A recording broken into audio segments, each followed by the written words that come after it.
In this special episode, we do a rundown of my top 30 board games of all time.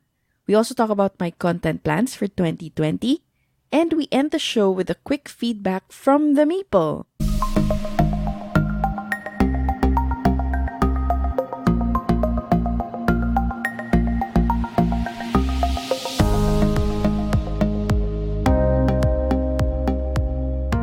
Hello everyone and welcome to episode 14 of On Deck, a podcast about my tabletop gaming journey in the Philippines. If it's your first time listening in, welcome to the show. My name is Glory and I host this podcast. I also run the hobby Instagram account, The Board Gamer PH, where I review games and talk about my board game sessions with my friends. For my first episode this year, I am joined by Blue. Say hello to Blue. Hi guys, I'm back. So first of all, happy 2020 to all of you guys. Like I mentioned in episode 13, I was out of the country again, traveling last December, which was why it took me some time to release this episode. Kasi yung last ko I think was early December. But anyway, we're back at it and hopefully on a more consistent note than the latter part of last year. Resolution mo ba to? Yes, of course. It's always my resolution. But kasi every time I travel, it takes me quite a while to get in the groove. Yeah, like to recover. Yeah, to recover. And also, kasi the production stuff of this podcast, medyo matagal din siya. Kasi it's just a one-person show. Mm-hmm. So, yeah, hindi siya pwedeng madaliin.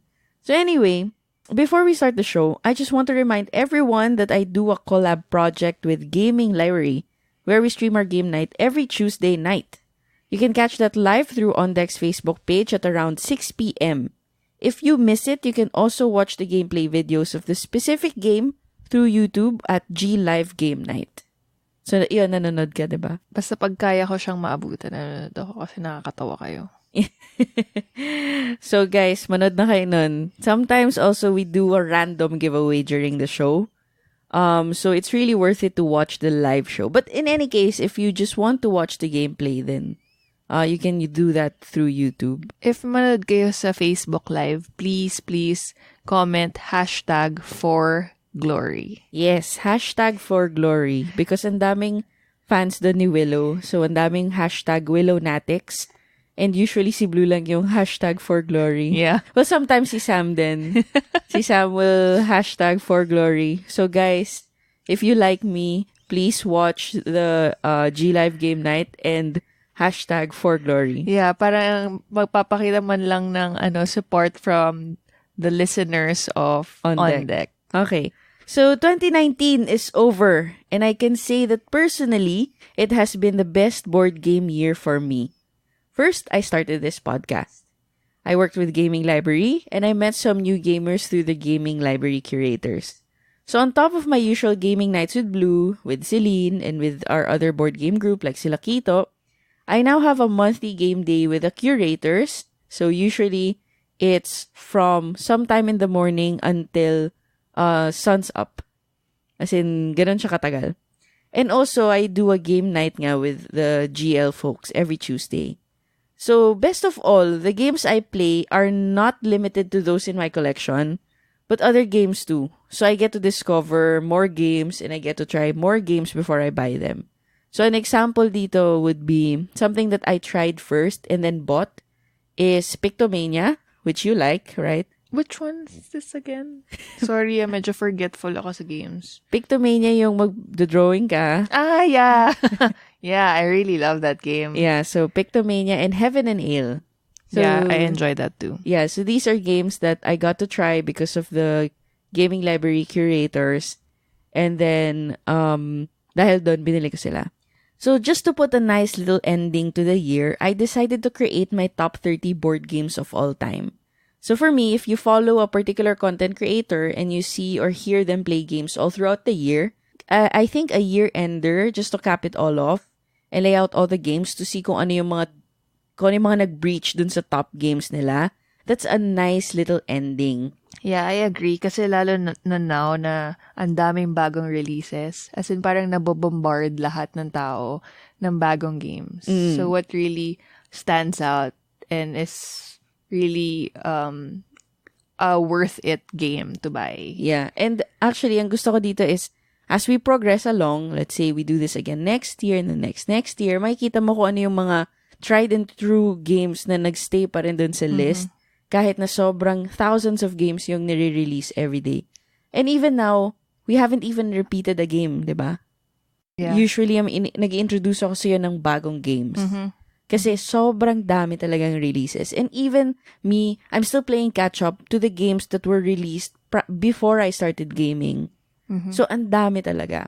But knowing you, I think yung top 30 mo does not consist of just parang puro bagong games. Yes. I'm sure. Yes. There are some that breached. Actually, meron akong, when I finished making my list, parang nagulat ako na yung new game na akala ko will breach the list actually didn't breach it.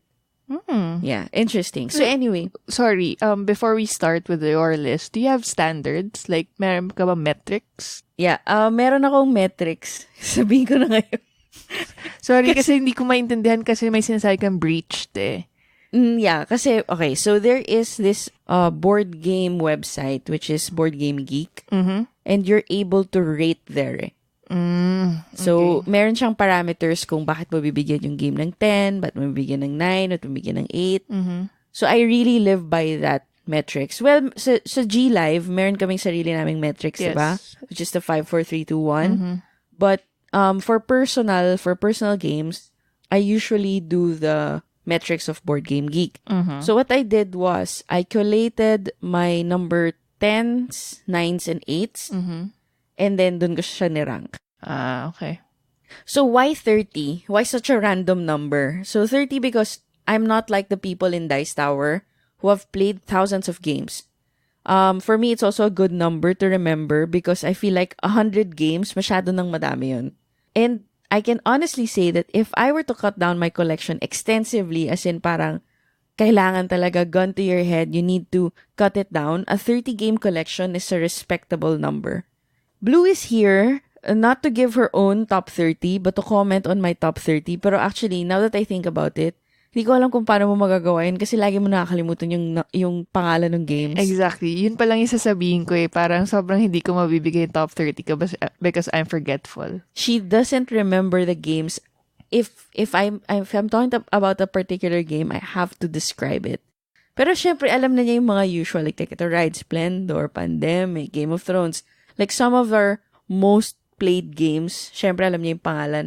But like, pag na-try pa lang niya siguro once or twice, hindi mo siya maalala. Okay, as a background lang, kahit naman sa pangalan ng tao, sobra ko forgetful. Pero by face, alam ko. So if you just show me a photo of the game, I'll remember. Okay. So I wanna know how many of the games in my top 30 you haven't played yet. Sana konti lang. And also, ang interesting dito is that all of these games are in my collection. Hindi ako naglagay ng not in my collection.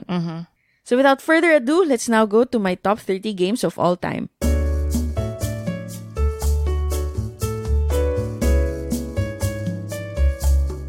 Okay, number 30 is a deduction game for 3 to 5 players from Osprey Games. Yun lang yung clue. Sobrang hindi ko maisip yan. Okay, it's called Cryptid. Oh, that was fun. Yeah, Cryptid, it's a game where you have incomplete information and you'll have to deduce where the monster is. And it's just plain deduction. The theme is very abstracted out. As in, wala siya masyadong theme, right? But it's a game that you can play over and over again. And I love the fact that everything has been thought of in this game. Kasi even the number of players, parang naisip niya talaga kung paano siya magiging complete na incomplete information. Yes. I think we discussed this in a previous episode. Yes. A lot of these games we've discussed in previous episodes. So, that's my number 30. It's probably... Is it my favorite deduction game? I can't remember. We'll see later. Yeah, this is really a nice game kasi abstract siya, but specific in a way. Puro clues lang siya, different clues per player, pero you will find just one spot. As in, all your clues will just point to one spot on the board. Yeah, just one particular spot. And you won't be able to memorize it. Yes, parang impossible. As in, sobrang brilliant ng designer nito. Yeah. Number 29 is a 2-player hand management set collection game from Emperor S4. It's Sounds called Japanesey. it's from Taiwan Hanami actually. Koji. Yes. It's Hanami Koji. So this was our love letter killer. As in when Blue and I played it, ang sinabi namin pareho is that this can be a good alternative to love letter. Grabe ka naman sa killer, sa love letter. You know, I love that game. I know, but Alternative is a better term. It's a very good alternative to love letter. It's just 2-player though. It doesn't go up to 4 players like love letter, but it has that back and forth. I also love the artwork in this game and the unique mechanism. You only have 4 moves and it's usually I split, you choose. I split my 4 cards into 2 sets, you choose 1. Diba? So it's very unique and it's super simple to teach but really sobrang lalim ng pag-iisip na kailangan because nga you just have 4 moves. Yeah. And pareho yung moves natin. Yes. Parang mas matagal ako mag-isip dito than in love letter. Yes, definitely. Yung love letter kasi marami dun parang pag-guard ka. Diba? Yeah, parang gut na lang Oh, Dito talaga sometimes parang gut. sometimes not sometimes but really strategy to outplay the other Yeah, player. to outmaneuver the other player. So, I am a big fan of 2-player small games because usually, pag wala akong kalaro, usually si Blue yung kalaro ko. So, I really want to have in my collection a lot of 2-player games. And this is my favorite 2-player only game. Hanami Koji. Yep. Next is number 28 is a game you haven't played and is a card drafting area control game from Yellow. It's called Bunny Kingdom. So this is one of the games that I finally got a copy and played last 2019, even if it has been out for quite some time na.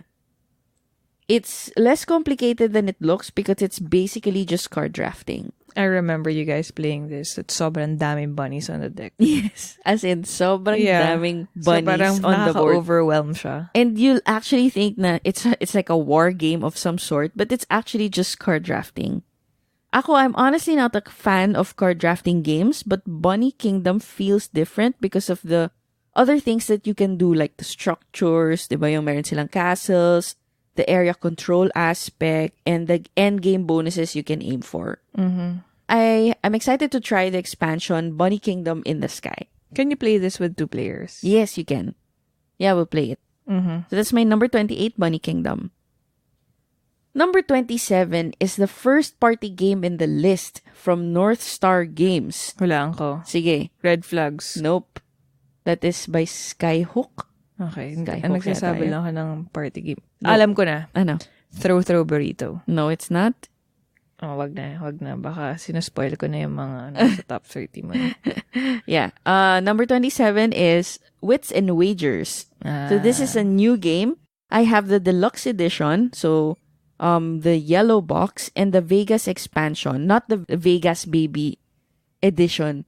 Diba nakita natin yun sa Target? I didn't get that. Although, ang ganda ng reviews nung box na yun. But kasi I wanted a party game that I can make our bosses try in the office and can go up to a big player count. So I decided to get the deluxe edition and also the Vegas expansion because it bumps up the player count to 21 players. And meron ka na nung malaking neoprene mat. Na-try ko na to sa office with some of my bosses and it was a hit. Kasi you can do it in teams. So hindi talaga nakaka-pressure just for that particular person. And I like running it ng game show style. Yung parang ako yung game show master. Hindi ko pa pala nalalaro to. Nalaro mo na to. No, I wasn't with you guys then. So the components of this game is also very good. I mentioned the neoprene mat and also the poker chips. But I wish meron siyang upgrade option na real poker chips yung gagamitin. We'll play it this Friday para matry mo. Okay. Number 26 is a pattern building game from AEG. It's called Tiny Towns. Ah, yeah. So Tiny Towns is a game that I don't think I've ever seen before. So some people are saying that it's essentially a roll and write game because there is a randomizing element kasi yung player yung magko-call out nung resource na kukunin and you place it on your board.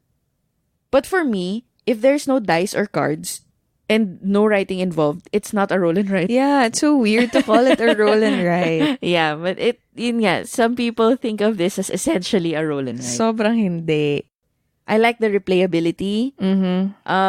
Kasi nga, meron kang iba-ibang structures that you can put out in the game and you only put one structure for every type. And there are siguro 4 kinds of structures for every type. Since you have the ability to call out the resource, the game will not be the same. Yes. Sometimes you can actually call out a resource that you know your opponent cannot use or will foil their plans. Yep. So I love that part of the game. Ako gusto kong part ng game is yung kung gaano kaliit lang yung player board. Kasi parang it really makes you think of the most efficient way to build the structures to get the highest points. Kasi syempre parang this structure needs to have another kind of structure beside it to earn ganyan-ganyan points. So yun talaga, parang nakakaaliw yun na parang, paano ko to ipaplano? Ang liit lang ng space. Yep. Okay, nasa na tayo? Number 25 is also a game that you haven't played. Dami ko palang di nalaro. Pangatlo na to, no? Yes, pangatlo na to. Number 25 is the first roll and write entry in this list from Portal Games. It's called Imperial Settlers Roll and Write. So if I'm being honest, this should be higher on my list. Kasi, honestly, ito yung pinakagusto kong roll and write. What? Pinakagusto? Pinakagusto. And you know how much I love roll and writes now. Yeah, you're like an addict. Yeah, so this is, I think, yung pinakagusto ko in terms of gameplay. Pero, it's also my least played roll and write. So, hindi ko siya ma-justify. Kasi, I feel like I need to play it more for me to justify na siya talaga yung pinakagusto ko. Unlike yung pinakamataas kong roll and write, it's my most played roll and write. So, ang hirap niya i-justify kasi hindi ko pa siya nalalaro that much. I think I've only played this once or twice. But in terms of gameplay, it replaced Roll Through the Ages for me. Yung civilization, city building aspect, it completely obliterated Roll Through the Ages for me. Grabe naman yung obliterated. Favorite mo kaya Roll Through the Ages. Yes. Kaya nga sinasabi ko na it should be higher. Kasi ganun yung ginawa niya sa Roll Through the Ages. There's so much going on in this roll and write. It's one of the heavier ones. But I don't feel like it's unnecessarily complicated. It's actually very cohesive. As in, pag in-explain ko siya sa'yo, maraming rules, but actually, nag-gets mo na magkakakonekta siya. So, I also love the look of the game. It's very imperial settlery. Yung clean, modern civilization look. And also, ang gamit niya is wooden dice. And I'm a fan of wooden dice for some reason. So, that's my number 25. Number 24 is a city building area movement from Matago. Cyclades. Cyclades. Something that we play yung with Zeus, Poseidon. Oh, yeah. See? We played with Kokoy and Kate. Yes. I won that game. Oh. So see, she doesn't remember the names. I need to describe it. So there was a time when I was just obsessed with dudes on a map games. And so I decided to get the whole trilogy from Matago. The first one is Cyclades, actually. The first one that came out. Then it was followed by Kemet. Kemet, yes. And then the third one is Inish. So I have yet to play Inish, but I definitely know that I prefer Cyclades over Kemet. I agree. Yeah. Diba? Yeah. Kemet feels like a rip-off of Game of Thrones. Okay, sobrang people are gonna hate me for saying this because Kemet has a lot of fans. Yeah. But I think para niyang sinimplify ng sobra yung Game of Thrones. I know it's not patterned after Game of Thrones, I'm sure. But that's just how it felt for me, having played Game of Thrones first. Parang sa akin masyadong simple si Kemet. Parang attack ka lang. Attack, and then pareho kayo ng layo from each other. As in, kahit nasa akala mo nasa dulo siya ng map, pero pareho lang kayong 3 spaces away from each other. Yeah. But anyway, this is not about Kemet. Yes, I'm just saying that I prefer Cyclades over Kemet. Yes. I love the bidding mechanism in this game for the favor of the gods. Yung pwede mo siyang ma-kick out. Yeah. Diba? Yung parang yun yung pinili niya, but no. No. Kala mo lang yun. Yep. I also love that although it's a dudes on a map game, the confrontation is more subdued than you would expect. Because some people are turned off by that. You're turned off by that. Yeah. Right? By that direct confrontation. That's why when we were playing Cyclades, you were really just, I'm not gonna attack you guys. I'm just gonna build my city. Yes. Right? So, and you can win this game by that. But, the thing is, you also have to defend your city well kasi pwede kang ma-invade. Yes. So, even if there's no direct confrontation, you can be conquered. Diba? So, you need to make sure na ma-defend mo ng maayos yung city mo. I also love the components in this game. All the factions are different from one another. Yes. Right? The ships are different. The troops are different. I recently picked up the Titans expansion, which is supposedly like an essential expansion of this game. And I'm very, very excited to play that. Yeah, gusto ko tong Cyclades na parang mas multi-dimensional siya than Kemet. As in parang, yun nga, iba-iba yung characteristics kasi per Faction. yes. And you can also have different strategies to win. Like, I won nga without attacking. Yeah. The next game, number 23, is a cooperative game from Fantasy Flight Games. It's called Mansion of Madness. Mansions of Madness. I think I talk about this game too much, so I'll keep this short, but I really enjoy this game. What I realized though is that while making this list is that my favorite cooperative game is not Mansions of Madness, unlike what I said during our cooperative games episode with Celine. That was my number 1, Mansions of Madness. You'll see later what my favorite cooperative game is. And I also realized while making this list na what I mean by cooperative game, I do not count storytelling games. Kasi it really just, it feels different to me. Cooperative game for me is more arcade mode. As in, you can jump in, play a game, beat the game. Unlike storytelling na you have to be there from the start.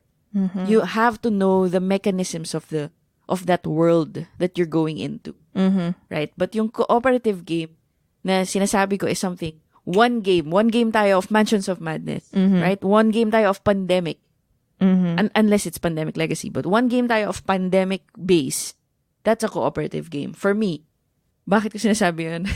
Oo nga. Mansions of Madness for me is the typical cooperative game. It's not a storytelling game. The storytelling aspect of this game is not that strong. It's not like Time Stories. But it's a really good cooperative game. If you're there for the story, look somewhere else. It's not the story that you're after. Because actually, we repeat stories, we repeat scenarios because it's not that big of a deal.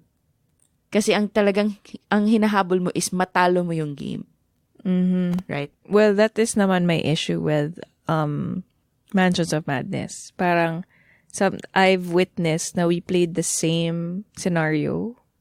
Tapos medyo makikita mo may similarities. I mean, it's an app. So kaya dapat niyang mas modify para hindi similar yung steps on how to get from one area to another.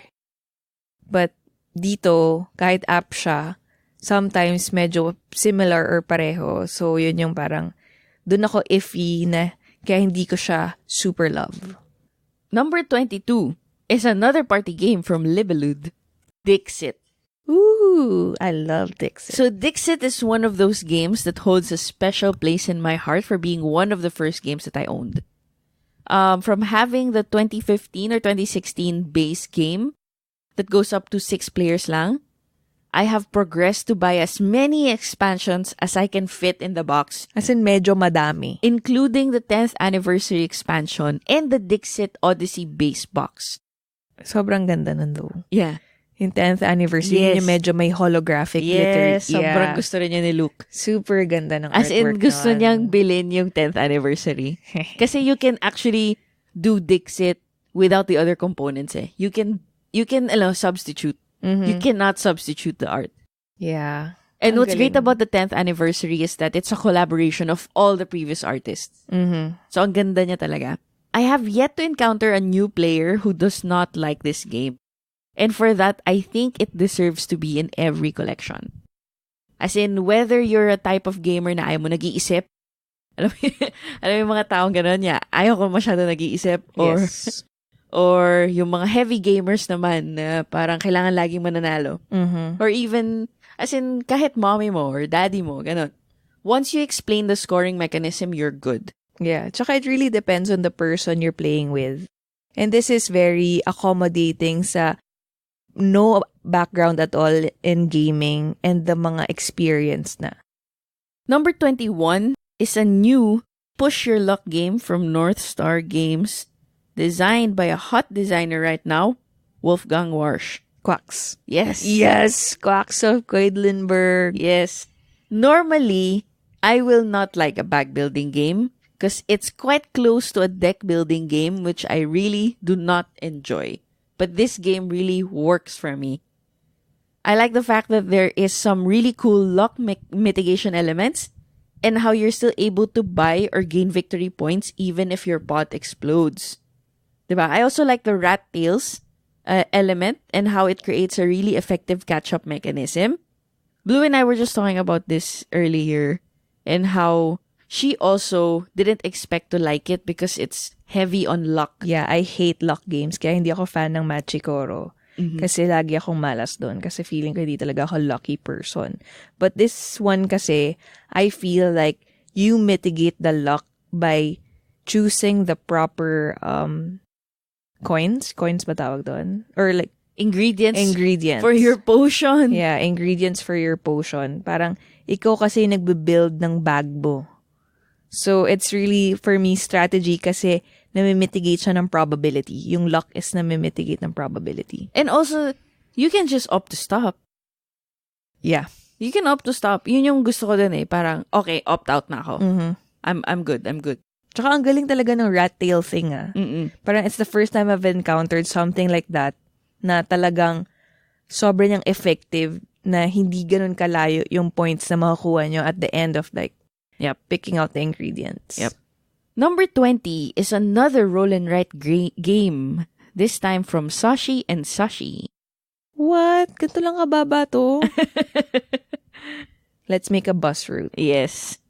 So like Mansions of Madness, I think I've talked about this game quite a lot in the past year. And that just goes to show how much I enjoy it. Mm-hmm. Okay?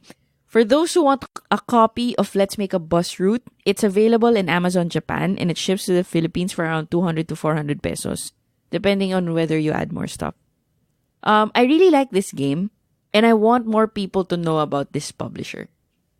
As in, it's very good. Lagi namin sinasabi ni Blue, the Japanese think of everything. Yeah, tsaka it makes sense. Hindi lang siya yung parang some random rule. Mm-hmm. As in, yeah, it makes sense. Pag kunwari, papaunahin mo yung matanda. Yung parang mga ganun thing. Yes. It's a really good game.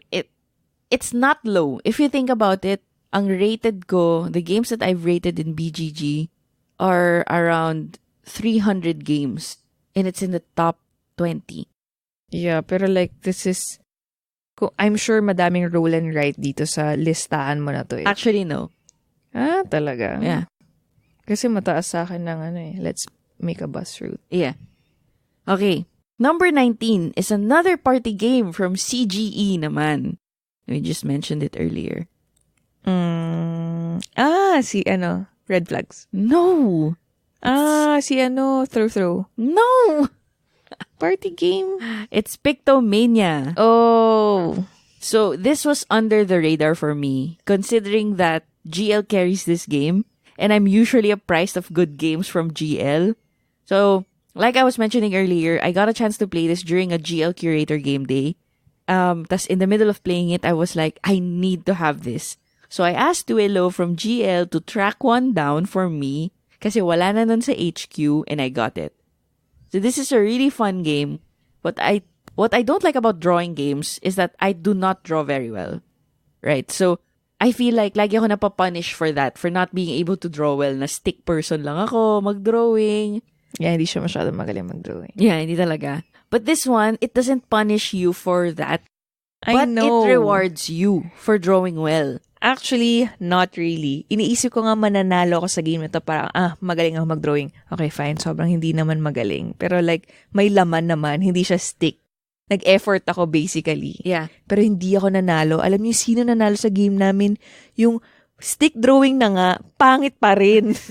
Di mo maintindihan. And you know why? It's because of the second part of this game, which is the speed or dexterity element. Mhm. And yung dapat marunong ka manghula. Parang marunong ka mag-context clues. Ano ba yung dinadrawing niya? Yeah. So, it levels the playing field. For me, that element of this game. And people will be less inclined to draw very well kasi gusto rin nila mauna. Yeah. So, parang bibilisan na lang din nila yung drawing nila. Yeah. Nung nilaro namin to with our friends, so yung isa doon, yung sinasabi kong pangit mag-drawing talaga, hi, gay. Ang sabi niya, ang strategy lang daw niya is basta mag-drawing ng whatever, explaining the word na napunta sa kanya, and just unahin niya daw yung drawing ko. Kasi for her daw, alam na niya agad. So, maka one down na siya, tas uunahin, parang prioritize niya is hulaan yung iba. And nanalo nga siya sa ganong strategy. Yes. Ako naman medyo balance. Parang, I won't rush my drawing kasi nga, you get rewarded also for good drawing.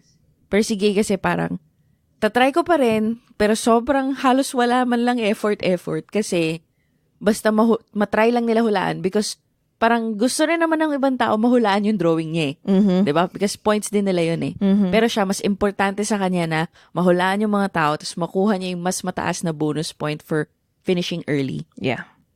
So that's Pictomania. Guys, this was under the radar, and if you like drawing games, if you like party games, if you like something that's very interactive and something that you can play with all age groups, I think this game a very, very good pick.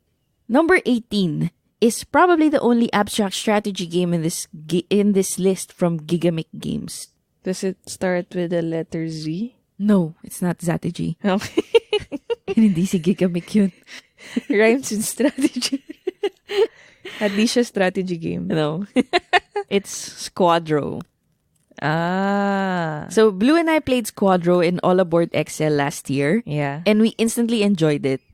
As in, I love the simplicity of this game, but at the same time, the deep thinking required to outmaneuver your opponent. Yes. As in, it's just that. Outmaneuver your opponent. It can play as quickly as you want it to, 15 minutes, and you're done. It also looks really pretty, so pwede mo siyang i-display sa bahay mo in your coffee table. Yeah, sobrang ganda ng components niya. Parang hefty. Hefty, yes. Parang hindi siya cheap. Yes. I am personally not a fan of abstract strategy games, but this game is really, really good. And if I have only one abstract strategy, well, I have a couple. But if I would have just one abstract strategy game in my collection, it would be Squadro. As in ganito ko siya kagusto Gusto ko bilhin yung giant version niya na 15,000. Ang sabi ko, saan mo ilalagay? Exactly kasi. Saan ko nga ilalagay yun? Sa sahig.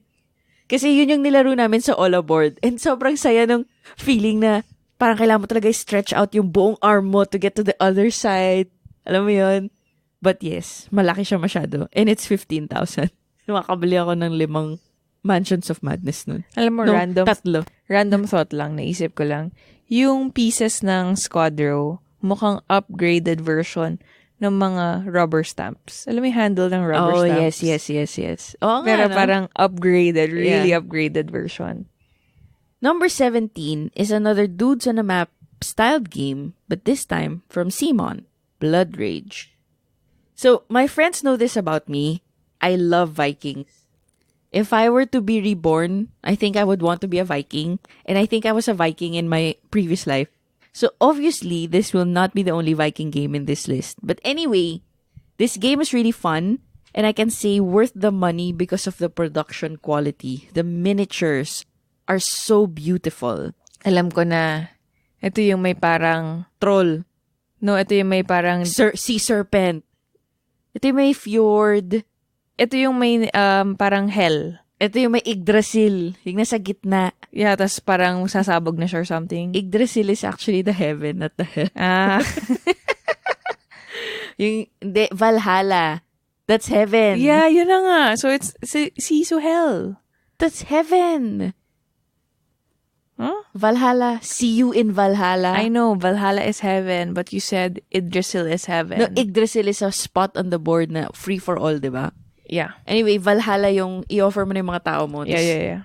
Oh yeah, I remember Ragnarok. this. Yes, Remember? yes. Okay. So anyway, alala na niya. I've played this game with an all-girl game group, and I must say that was probably the most time I've played it. So guys, girls like fighting games too. Yeah, basta tamang game lang. So Blood Rage is really good. Kaya, and also, just a tidbit, kaya yung hashtag ni Glory sa gaming live, G-Live, sorry, G-Live. is for glory. It's because of this one. Parang Because for of glory and Valhalla. No, it's for glory or for Valhalla. See. Because, okay guys, tidbit about Vikings. Ang Vikings, lumalaban sila kasi if they die in battle, they go to Valhalla, which is their heaven. Or for glory, because they don't die, they win. Kaya siya for glory or for Valhalla. So, anyway, that's Blood Rage. And then a random tidbit about my love for Vikings. Anyway, my number 16 is a worker placement game from Garfield Games, Architects of the West Kingdom. I Yeah. remember this. This is like an upgraded version of the Raiders of the North Sea. Okay. I wouldn't say upgraded, but Yeah, parang sorry. it's a second part of the series. Yes. Yeah. I love how the series, the Garfield game series, so Raiders of the North Sea, Architects of the West Kingdom, how they played with the worker placement genre, yung formula. This game is so unique because you have all of your workers and basically binabudget mo sila. Yeah. Versus normal worker placement, you try to unlock your other workers para mas marami kang workers. Dito, nasa iyo na yung buong 20, i-budget mo siya ng maayos. Yeah, this is really, you used a term that I was thinking, unique. Yeah. Unique mechanism that I haven't seen in any other worker placement games. And that's really how they do it. Even Raiders of the North Sea, well, it's not that unique anymore because another game has used the put one worker, take one worker. So basically, you just have one worker all the time. yes. But this one is really unique. As in, talagang hindi pa ako nakita nung binabudget mo yung workers mo. Uh-huh. I also love the play on good and evil and how you need to make a decision and determine the route or strategy early on. Because if you're too evil, you can't build the cathedral, which gives you really good points. Yeah. If you're too good, you can't get from the black market, which gives you really good items. Yeah. So it's a push and pull that you need to determine, okay, either magdo-neutral lang ako or wala na akong pakialam basta build cathedral. I know Paladins of the West Kingdom is also out and it's supposedly the better one. But I think it's just the gamier one. I wouldn't say that it's better. Hindi ko ma-imagine how it can be better because I really, really like Architects of the West Kingdom already. Pero kasi sinabi mo na better yung Architects of the West Kingdom sa Raiders of the North Sea when you played it before.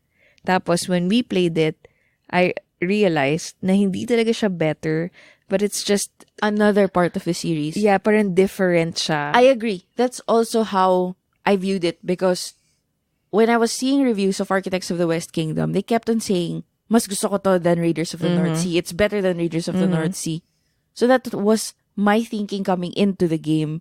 But then when I played it, no, it's not. Parang you can have, if you have enough room in your collection, you can actually have both. Yes, you can have both. It's not like pareho lang sila. Okay. Number 15 is a short card game from AEG. It's Love Letter. Ooh. So early in this list, I said that Hanami Koji is my love letter killer. And if you've been listening in for some time, you know that Love Letter was the game Blue and I played over and over again during the bar review.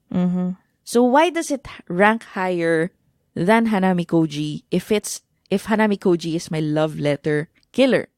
2 words. Love letter alternative. Killer. 2 Alternative. 2 words. Love letter. second edition. Oh. So prior to getting the second edition, I had the premium edition, which went up to 8 players. And while that was okay, it felt like there were too many characters. Yeah. And the game had the tendency to run on for too long. Mm-hmm. Diba? The second edition fixed that for me. There are only 2 ways to get the heart. Either you have that character na either you last until the end or you get eliminated. Basta you're the only one who played that character, you get a heart. Yeah. Or you get the heart normally. Yeah. That's the only 2 things. Sa premium edition, there were, I think, 3 to 4 ways to get the heart. So, ang tagal ng game. Yeah. Tsaka ang dami nga masyadong Na parang additional characters. Kasi ang gusto mo dun sa guard is that you can just call out. Not even the number. You say the prince. Yeah. Diba? Yeah. The king. It was easy to pick a character to And kill parang you don't as a guard. even need to see the numbers in the ano man tawag dun, yung recurrence niya kung ilan yung ganitong character, yung ilan ganito yung number. Alam mo kagad. Alam mo lang na may 2 prince, may isang king, may isang countess, di ba? 4 yung handmaid. No, Tama ba? 2 lang. Number 4 ang Number 4 handmaid. siya. But gets, parang ang dali niyang i-pick up. So, second edition fixed that. It fixed that. Parang, yun sa premium, meron pa yung parang, pwede mo siyang gayahin, yung mga ganun. Tsaka may 2 characters May sa isang number. Yes. That's very annoying. It is annoying. Lalo na parang kunyari, di ko sure kung tama yung pagkakaalala ko ng number. But 6 is a king. Tama ba? Yes. Pero meron ata siyang kasamang May iba. kasama pa siya. Si Countess, may isa pang 7. Yeah. Diba? So, also, the second edition plays really well with 2 players. And also, it's still small enough that you can carry it in your pocket. Mm-hmm. And that was what I didn't like about the premium edition. It was in a box. Yeah. And the cards were big. Yeah, maganda yung cards though. Yes. Pati yung sleeve as in Yes. perfect. Very, very nice. Premium edition is very, very nice if you want all the types of love letter in your collection. But for me, what I will be keeping is the second edition. Number 14 is a racing game from Restoration Games. Downforce. Yes, Downforce. The funny thing about this game is that the first time we played it, tumitingin kami around the table na parang, saya ng game, no? Na Yeah. parang hindi kami lahat makapaniwala kasi yung box niya parang normal lang naman. Alam mo yun? And like, I didn't hype it. Because Yeah. I wasn't that hyped then. Parang I just know that it's an old game, it's good, it's easy, wala akong racing game. I didn't like Jamaica na, so parang, this is a good racing game. Yun lang alam ko. But then, nung nilaro natin siya, parang, oh my God! Yeah. Bakit ang saya nito? Sobrang saya niya, and I think this is one of your most played, if not the most played game Last in year? your collection. No, in your collection.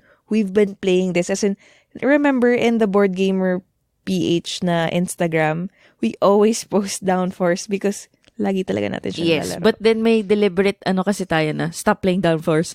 Downforce na lang yung lagi nating nilalaro. Yeah, tsaka nalaro na natin siya with a kid. Yeah, with a kid. With as in no background sa board gaming. And madali siyang matutunan. Plus, it goes up to 6 players, but it doesn't last for a long time. So, what I like about this game is that you don't need to win the race to win the game. So, it mitigates a bad hand or a bad result after the auctioning. Yes. It's best to play this with more players though, because I think it's more chaotic that way, and you're all only controlling one car. Kesa yung pag, let's say, 4 kayo, merong 2 sa inyo na dalawang car. Mahirap nga pag dalawang cars. I don't like that. Ano mo. Okay. Number 13 is the last roll and write game in this list from Stronghold Games. Last roll and write. Ganshon Clever, or That's So Clever. This game... yun yung meaning nun. Yes. This game is probably my most played game this year because I also play it through the app. Also, since they're so similar, I'm including the pelt So Clever or Twice as Clever. I really like the combo thing in this game. I don't remember this game. You remember this game? I don't. Dice. Yung blue, kailangan kasama yung white. Okay. Yeah. Sorry, I really have a bad memory. Yes, you play this game. Yung maingay. Yung maingay. Yes, yung app niya maingay. As in, naiinis ako kasi every morning, ano ba tunog nun? So annoying. Okay, so I really like the combo thing in this game and how you build up to a really, really good move or how you just stumble upon a really good move na parang, oh, na-unlock din niya yung blue, tapos na-unlock din niya yung yellow. This is a really good game. I think I prefer it though with 2 players or solo through the app. Kasi kapag 4 players na kayo, it tends to run really long na hindi na siya welcome. So that's Gansha and Clever. Welcome to is on the running to breach my top 30. Number 12 is a cooperative game from Simon. Zombicide. Just to be clear, I like the first edition and Rue Morgue the best because I like the modern theme since it reminds me the most of Left 4 Dead, which has a 3rd version to be released. May Left 4 Dead 3. Anyway. I didn't play Left 4 Dead. For me, when I think of a co-op game, this is what I think of instantly because you're really working together with your team to fulfill the game objective. And to survive. Yeah. I like how the fast-paced this is and how it's almost always a stand-up game. As in, nakatayo ka palagi. Tsaka ang ganda, again, I'm sure sinabi na natin ito before, ang ganda ng components ito. Well, not really. What? You know, after playing Blood Rage, hindi na maganda yung zombies nito. And after playing Zombicide Invader, hindi maganda yung components nito. I don't think I've played Invader. No, we only played it in the stream. So there is a 2nd edition out now. I'm looking for the refresher pack though because I don't want to replace the base game. So yeah. But mas maganda yung miniatures ng Zombicide Invader na parang it's very, very obvious na first edition yung gusto kong edition. I didn't play Left 4 Dead in college, but I like this one. Number 11 is another worker placement game from Stonemaier Games. Viticulture. Viticulture, this is probably the prettiest worker placement game I have. I like the fact that you can use Viticulture as a starter worker placement game because it uses the familiar formula of place your meeple, take them all off. Pero meron siyang added twist of the summer workers and the winter workers na kailangan mo pa rin quote-unquote budget yung meeples mo kasi pwedeng mamaya pang winter siya. Mm-hmm. Na parang hindi mo siya ubusin lahat. And there's also this grande worker na kahit wala ng spot sa board, pwede mo lang siyang isingit. Mm-hmm. I like viticulture. Parang it reminds me of Agricola. Mm-hmm. Pero parang mas streamlined. Tsaka mas sophisticated. Yes, Siyempre, mas you're sophisticated. creating wine. Yeah. I love the components, the overall look of the game. Mm-hmm. Gusto ko yung colors dito ng meeples and ng player components is not just your usual red, blue, green, yellow. Mm-hmm. It's the green is moss green. Mm-hmm. The blue is navy blue. Mm-hmm. The purple is a grape purple. As in, ganun yung colors niya. I bet pag may guys na nakikinig sa atin pa, oh, ano yan? Purple. Blue. Kahit baby blue, aqua, hindi, blue. Tapos, yung way to indicate kung yung maturity ng wine mo, yung glass token. Yeah, gandang-ganda ka dun sa glass token. And yun actually this viticulture is number 1 game ni Willow eh. And ang favorite board game component niya of all the components is that glass thing. Yeah, ganda nun. I recently picked up the Tuscany expansion for viticulture. And I'm really excited to see what it adds. As in, parang sinasabi nila talagang essential yung Tuscany. So, let's see. Anyway, number 10 is another game from Stonemaier Games. Ito lang dalawa lang Stonemaier ko. Itong dalawa lang. Wow, nasa top 10 na tayo. Yes, and magkasunod sila. It's Wingspan. I am a big fan of this game. Ang ganda ng components ito. Yes, ang cute na mga itlog. Yes, Stonemaier. Stonemaier is really like heavy on components. Like, really, really good components. I thought si Simon, parang ano na siya, up there na siya.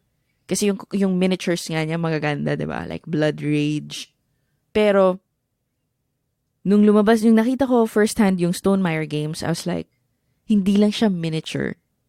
Hindi lang sa miniature yung kagandahan niya.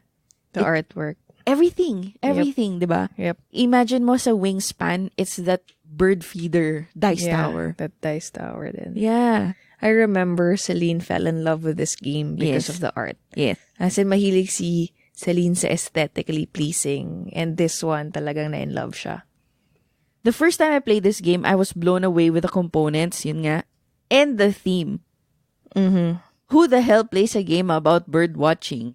Yeah, and like, paano mo maiisip na yung measurements ng wingspan, Yung wingspan ng niya. bird ang magmamatter? Yeah.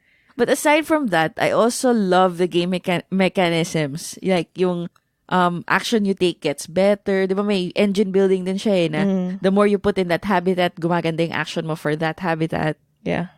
So, it's a game that every time I think of it, I want to play it again. Mm-hmm. So, Maybe we should. yeah, we should play it again. Number 9 is my favorite cooperative game in the sense that I described it earlier. Yung walang storytelling. So, hindi siya time stories. Hindi. Pandemic Iberia. Oo nga pala. I haven't played this. We have No, Iberia. Iberia. We have once. Ito yung may circle. Hindi. That's The Cure, which is the dice game. This is the one set in old Spain with the trains. No, I don't remember I this. bought it in Hobbs. Nope. I Anyway. don't remember. I don't think I've talked about Pandemic a lot in this podcast, but Pandemic is the first cooperative game I've tried, and I was instantly hooked. I remember the first time Blue and I played Pandemic-based game, and natalo kami, and she was like, "What the hell just happened? Why did I lose?" Yeah, I hate losing. That's why she doesn't like cooperative games. Yeah, kasi pag may ibang tao talaga, naiinis ako. Pandemic Iberia is my favorite base game of Pandemic, and I have let go of my original Pandemic base with On the Brink expansion. I also play Pandemic a lot through the app because I really like controlling all the players. Yep, alpha gamer.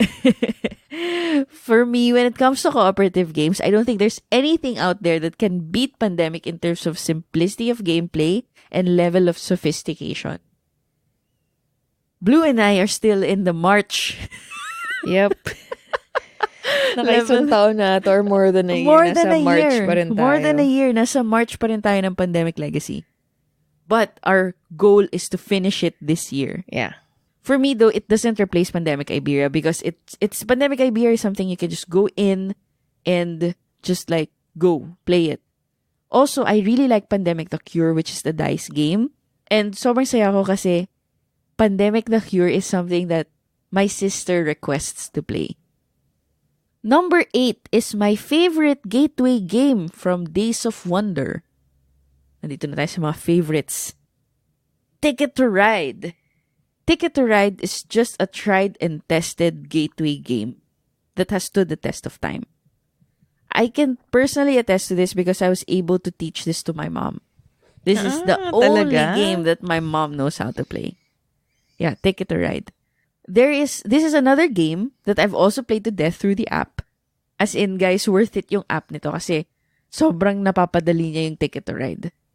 If I were to pick my favorite would be the Ticket to Ride USA because it's the most accessible to gateway games, to gateway gamers. No, to new gamers. Mm-hmm. But also you can expand this dun sa 1910, USA 1910, na pwede mo siyang malimit na parang major cities lang. I thought you like India.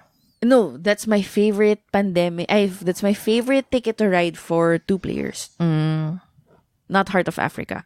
I've recently just found out about Ticket to Ride Germany, and I want to try that. And you know what? As in, minessage ko sila Hans dito. May lalabas na Ticket to Ride Japan. Ooh, that would be so fun. Yeah, Ticket to Ride Japan, and sa likod niya, Ticket to Ride Italy.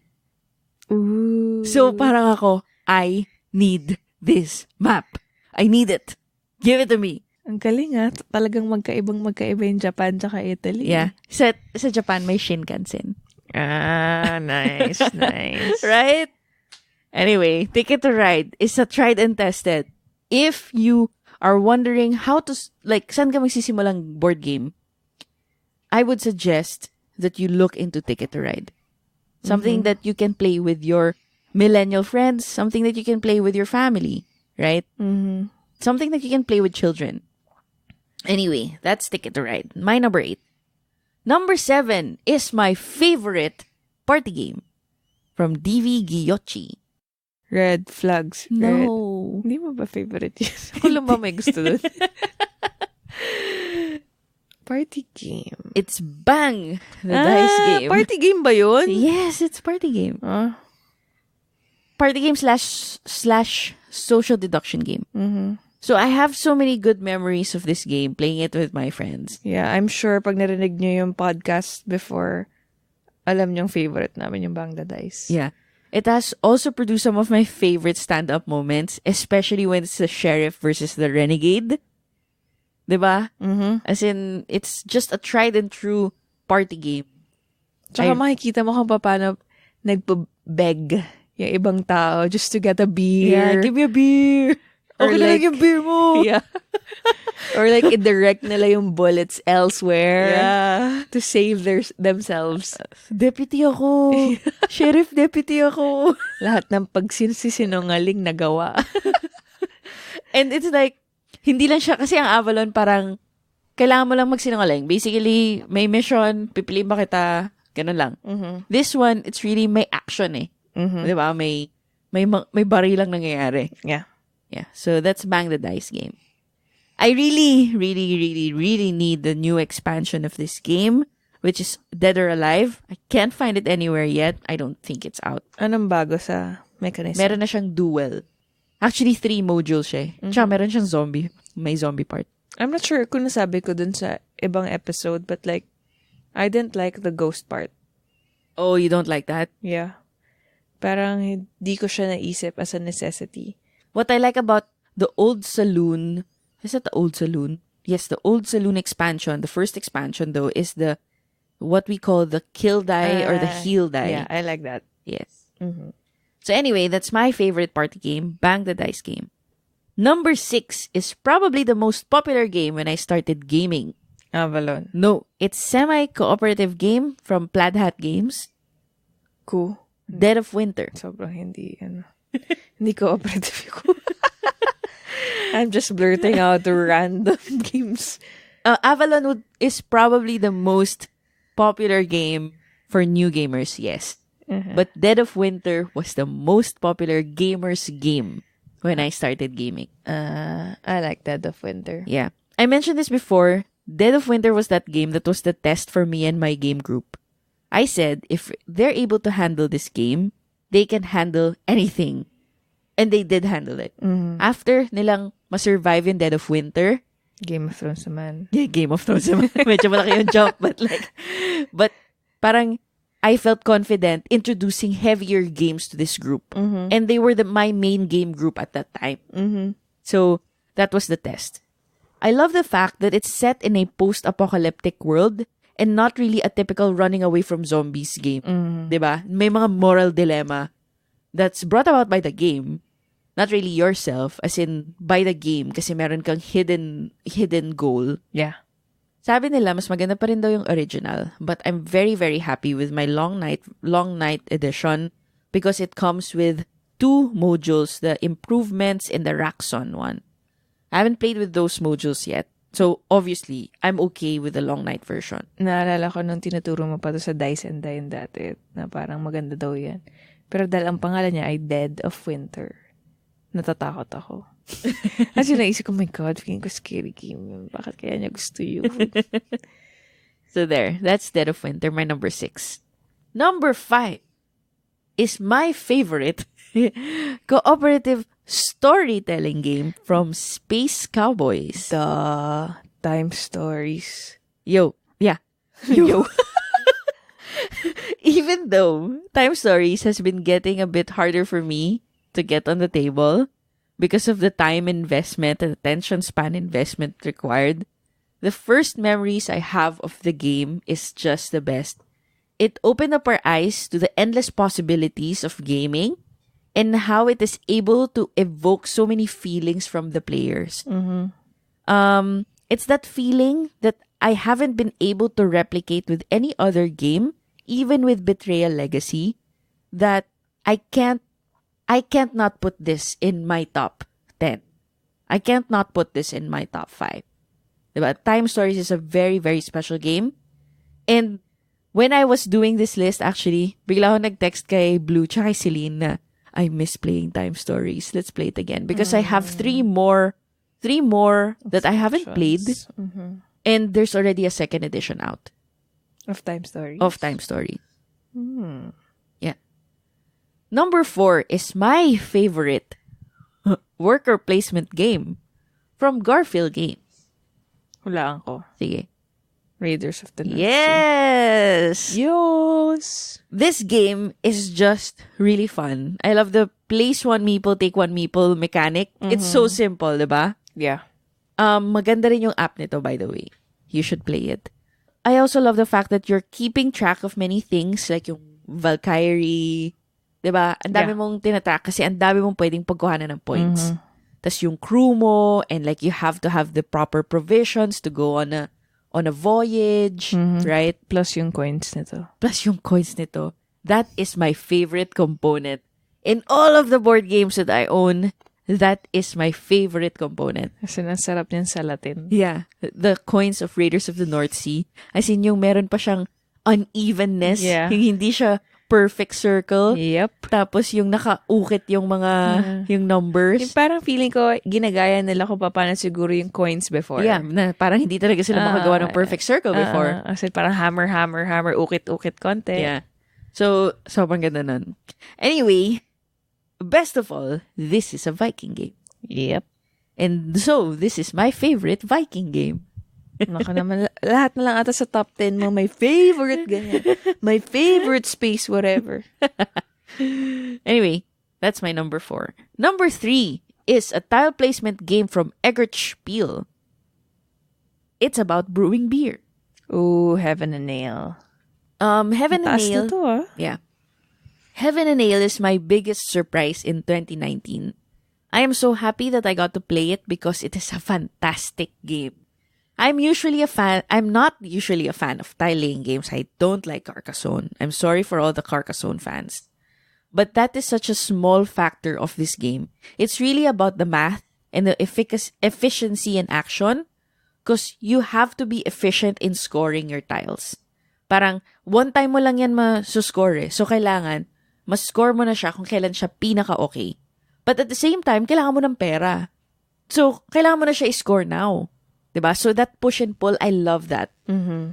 I don't understand why this game isn't as loved as some of the other Euro games out there. Maybe because of how it looks. It's very bland. Even the box is very meh. Medyo old school kasi yung artwork. Yung artwork niya. But if you're on the fence on this game, you see it on sale, it's in the bargain bin in GL. If you see this game and you're on the fence, I tell you, get it now. By the way, si Piel from G Live, sabi ko sa isang G Live stream, if you have any trust in me, get Heaven and Ale. Sabi niya, Glory, I trust you. I'm getting Heaven and Ale. So, kamusta? May feedback ba from Piel? I don't know. Piel, let me know. Kinuha mo. I think binili niya eh. I think nakita ko may time na nag-post siya tapos nakita ko may Heaven and Ale. I'm not sure kung tama yung nakita ko. But, Piel, sabihan mo naman ako. Tama ba yung trust mo sa akin?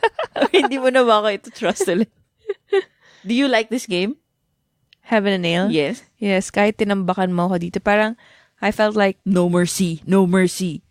yeah, and I feel like I have to play it again kasi hindi naman mahirap, pero mas natagalan ako than usual to grasp the mechanics na ang daming way to get the points. Yeah, and I think it's also one of the more complicated scoring mechanism, diba? Yeah. Na parang yung most advanced mo, may scoring ratio ka, tapos babawasan mo siya, diba? Tapos pina-feel good mo pa ka by saying na yung iba nga hindi nakaabot sa ganito. Oh, yung iba nga, shout out to Jericho. Alam ko yung first game niya, 0 siya. Sorry for announcing it, Jericho. But yeah, so, I mean, nung first game ko, chini-cheer on na nila ako kasi, oy, may 4 points ka na! Pwede na yan! Yeah, kasi ang hirap makapoint. Yeah, mahirap maka-points dito. Anyway, that's my number 3, Heaven and Ale. Number 2, true It's to... my favorite. No. Number 2, I made a prediction a few episodes ago, and yes, it came true. It's a game from Aliyah. Castles of Burgundy. What? Nothing. I have played Castles of Burgundy to death with the help of the app in the last few months, and there's really something about this game that tickles my brain in a good way. I love the thought process you go through to determine the best move you can take during each turn. It's actually simple. You have 2 dice. How do you want to use your roll? That's it. And these are the ways you score. The later you score, the less you score. So it's really very simple, but it's so deep for me. As in, ang deep nung thinking required na parang pag mabilis mo maisip yung best move, sobrang fulfilling ng feeling. I wish it looked better, but I'm hopeful for the deluxe edition to be released by Aliyah. I think it's already released. I can't wait for that to get in Manila. I think it looks fine. Parang hindi siya fantastic, but I think it was really going for that old school type. Yes, but it could have been better. Yung Especially... Parang, ito yung may mga pare, di ba? Oo. I mean, kung titignan mo rin yung tiles niya, manipis siya. Compare mo siya with Heaven and Ale, yung tiles ng Heaven and Ale versus yung tiles ng Castles of Burgundy, sobrang nipis nun. So parang, component-wise, it's really nothing to be super proud of, but may deluxe edition na lalabas and sana maganda yung edition na yun. Mm-hmm. Okay. Number 1. Finally, we're here. Of course, the epic game from Fantasy Flight Games. GOT. Game of Thrones, a board game. Even though I have only played this twice. Or thrice. Thrice, I think. Yeah. Last 2019. It was with the 2 expansions I picked up. A Feast for Crows and the normal base game. And maybe I played it 4 times. 4 times. 4 times ko siya nalilo last year. Twice it's a normal no expansions scenario. 1 Feast for Crows and 1 Mother of Dragons. Ganda, So ang ganda ng dragons dun. even though it took us 6 hours to play 1 whole game, yung last play namin, and even though I will need to review the rules probably every single time we play this is still worth it. Now that I'm getting older and with the less attention span that I have now than before, I find myself picking games that are shorter and simpler to teach. If a game is more than 1.5 hours long minus rules review and explanation, it has to be worth it. As in, it has to be worth the time and attention investment. And Game of Thrones, kahit na 6 hours siya, it is worth it. Yeah. Would you agree? Yeah. I really like Game of Thrones. Again, it makes sense. Lalo na if you're a fan of the series or of the books. Magiget, parang ang galing na copy nila yung politics sa board, sa game na to na yun, ganun nga talaga yung gagawin ng character kasi Nung house na yun. Kasi andun siya sa situation na kailangan niyang gawin yun. Yes. So, kunyari, hindi lang sila masama. Even yung pagtawid ng Winterfell, ng Stark. Even yung pagtawid nila, para makababa sila, they have to cross that bridge, right? Mm-hmm. It's there. It's on the map. Yep. So, kailangan good, relationship with Phrase. Yeah. Yes. So, there is a neoprene mat that I saw in Amazon. It's a bit pricey. Not really that pricey. But it already includes the Mother of Dragons expansion. So I've been asking you if I could buy it, and you said, how many times mo lang ba nilalaro ang Game of Thrones in a year? Oo nga, tsaka ba't mo pa kailangan ng neoprene? Because it's pretty. Why? So, ibig sabihin you'll let go of the board? No, I won't. So, anong gagawin sa neoprene? Nakapatong lang siya doon? Hindi, naka-roll up siya somewhere else. What? Yeah. But anyway, I won't buy it. But anyway, we really love Game of Thrones. As in, even if you're not a fan of the series and kunwari, you find yourself with a group of people who want to play Game of Thrones, I suggest you join because we know some people who have not watched the series but have still enjoyed this game. So, I mean, if you enjoy the series, it's a no-brainer. And you don't mind the time investment, it's a no-brainer. This is the best replication of the series. But even if you're not a fan, still try it. Yeah, but just be prepared to put in the time and the attention span for it. Yeah.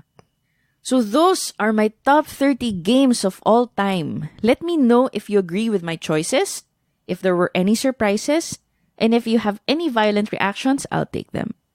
Before we end the show, though, with some announcements, let's do a quick From the Meeple segment.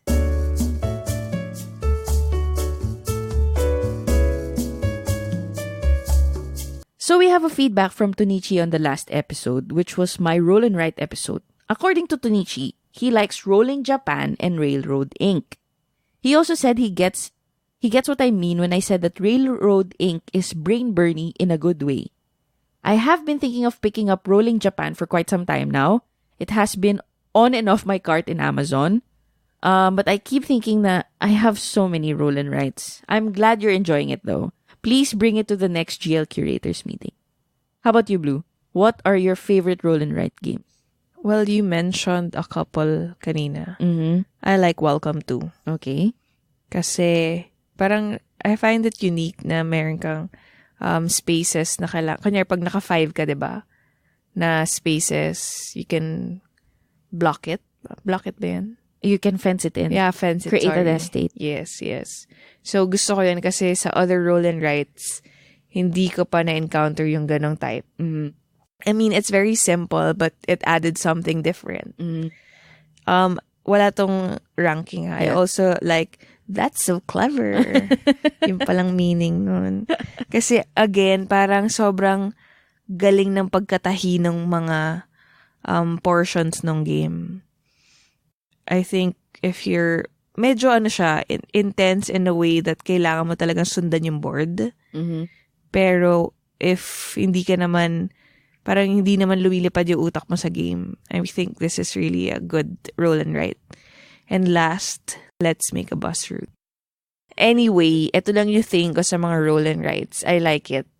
But, as someone who loves the environment, ayoko na consumable siya. That's why. But I know you guys have a hack na ilalaminate mo siya. Yes, pero parang, yun. Ayoko yung nagdi-dispose ka lang na nagdi-dispose ng papel. At least paper siya, hindi siya plastic. That's true, pero again, ka pa rin, putol ka pa rin ng puno doon. Okay.